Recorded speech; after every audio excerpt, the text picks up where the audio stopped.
असे रसरशीत गुलाबजामुन बघितले तर कोणाला खायचं मन होणार नाही. म्हणूनच आज आपण असे रसरशीत गुलाबजामुन कसे बनवायचे ते बघणार आहोत.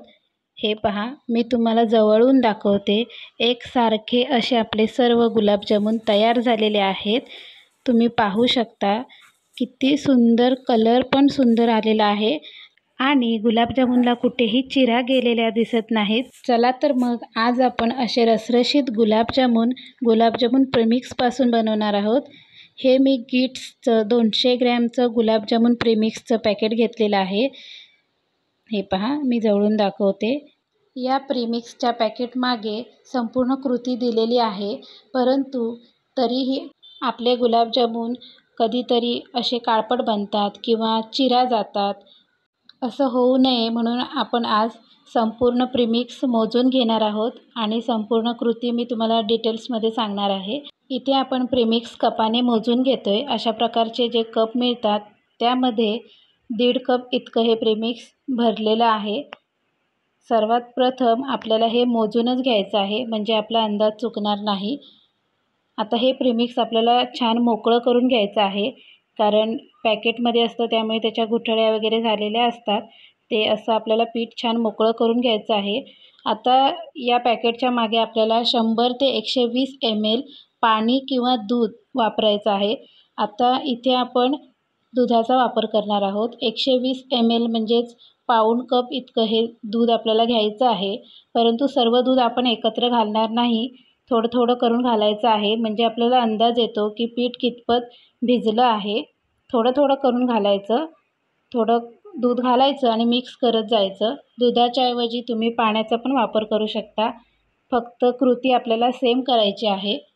हे पहा, मी थोडं थोडं दूध घालून संपूर्ण असं पीठ चमच्याने भिजवत आहे. हे पीठ आपल्याला हाताने मळायचं नाही. सर्वात प्रथम आपल्याला असं चमच्याच्या साहाय्यानेच मिक्स करायचं आहे.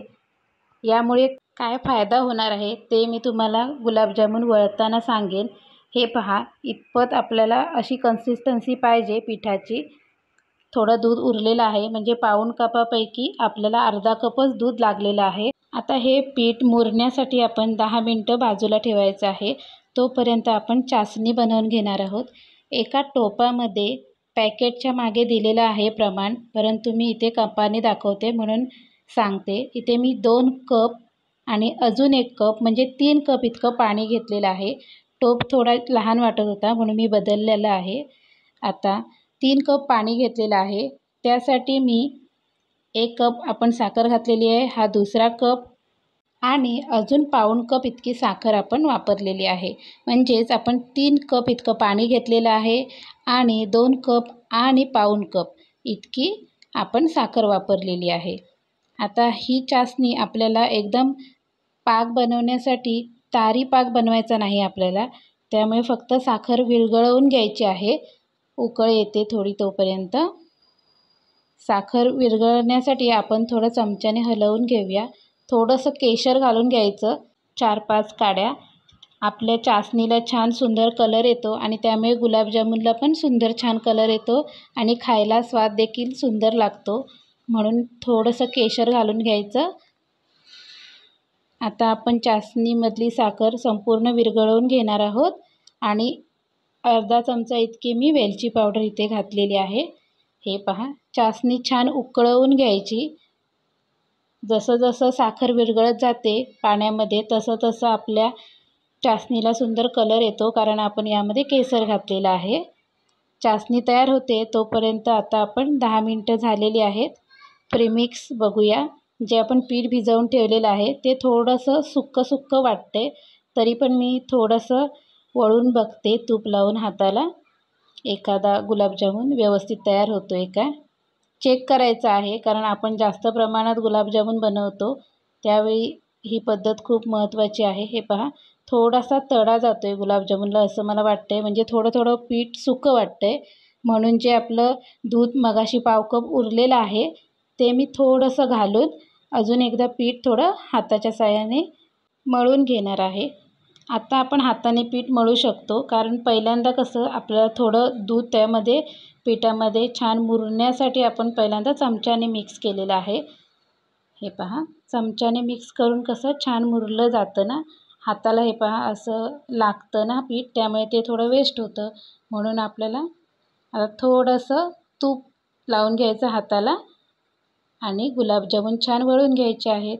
आता मी बघते, तुम्हाला सांगते व्यवस्थित बनतेत काय. थोडंसं दूध आणि 2 चमचे असं उरलेलं आहे. आता गुलाबजामुन बनवताना जर तडा गेला नाही तर समजायचं परफेक्ट आहे आपलं प्रमाण.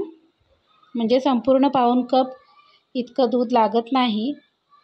हे पहा आता व्यवस्थित बनलेलं आहे गुलाबजामुन. अजिबात तडा गेलेला नाही, कुठेही चिरा नाही आहेत. अशा प्रकारे छानपैकी आपण गुलाबजामुन बनवून घेऊया. हे पहा अशा प्रकारचा जो चमचा असतो ना, या चमच्याच्या मापाने अगदी 200 ग्रॅममध्ये 40 गुलाबजामुन बनतातच. त्यामुळे मी हा चमच्याच्या साहाय्यानेच गुलाबजामुनचं पीठ घेणार आहे गोळा बनवण्यासाठी. हे पहा म्हणजे कसं एकसारखे गुलाबजामुन तयार होतात आणि आपल्याला कोणाला असं द्यायचं असेल तर बरं वाटतं ना, म्हणून. हे पहा संपूर्ण गुलाबजामुन एकदाच बनवून घ्यायचे नाहीत. मी निम्मे जास्त बनवून घेतलेत आणि आता थोडेसे तळून घेऊया अगोदर. उरलेलं पीठ झाकून ठेवायचं आहे. असं बॅचेसमध्ये आपण तळून घेणार आहोत गुलाबजामुन. थोडे थोडे घालून घ्यायचे गुलाबजामुन. गुलाबजामुन तळताना तेल जास्त पण कडकडीत गरम करायचं नाही, मीडियम तेल गरम करायचं आहे. आणि नंतरच हे पहा हलकं तेल गरम आहे, अगदी हलके बुडबुडे येत आहेत तेलामध्ये. ही स्टेप खूप महत्त्वाची आहे. नाहीतर कसं तेल एकदम पण थंड नको, एकदम पण कडकडीत नको.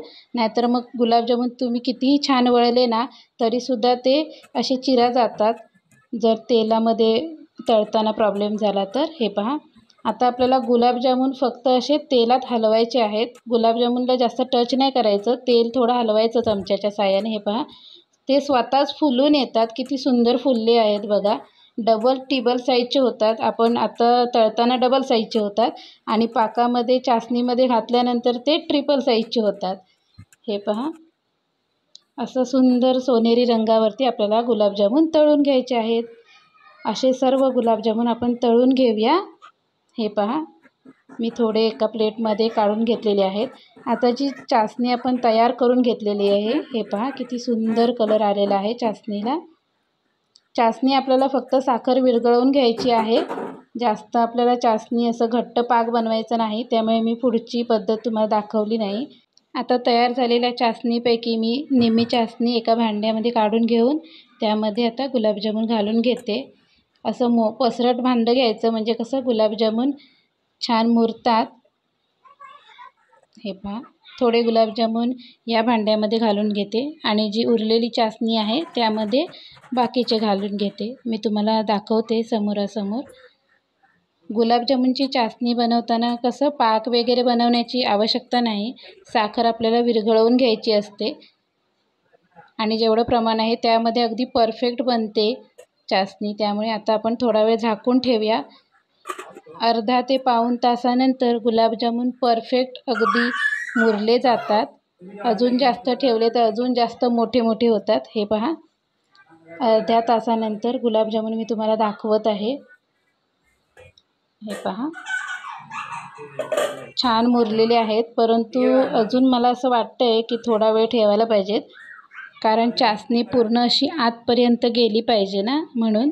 आणि रसरशीत आपला गुलाबजामुन तयार झाला पाहिजे. हे पहा निम्मे जास्त गुलाबजामुन मी तळून घेतलेले आहेत आणि थोडे बाकी आहेत, ते पण तळून घेऊन टोपाची चासणी तुम्हाला दिसते त्यामध्ये घालून घेणार आहे. थोडे जास्त लवकर बनवून घेतले, कारण कसं चासणी थोडी गरम असेल, म्हणजे एकदम पण कडकडीत नाही, थोडीशी गरम असेल तेव्हा आपल्याला गुलाबजामुन घालून घ्यायला लागतात. त्यामुळे हे पहा तयार आहेत आपले गुलाबजामुन. किती रसरशीत बनलेले आहेत बघा.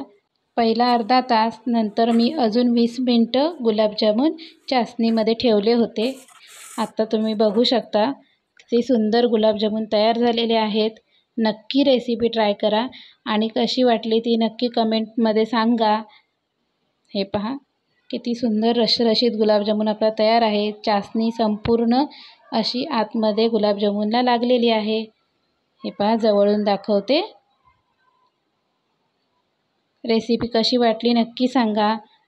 खूप खूप धन्यवाद संपूर्ण रेसिपी बघितल्याबद्दल. चॅनलला सबस्क्राईब करायला विसरू नका आणि घंटी दाबून ऑलवर क्लिक करा.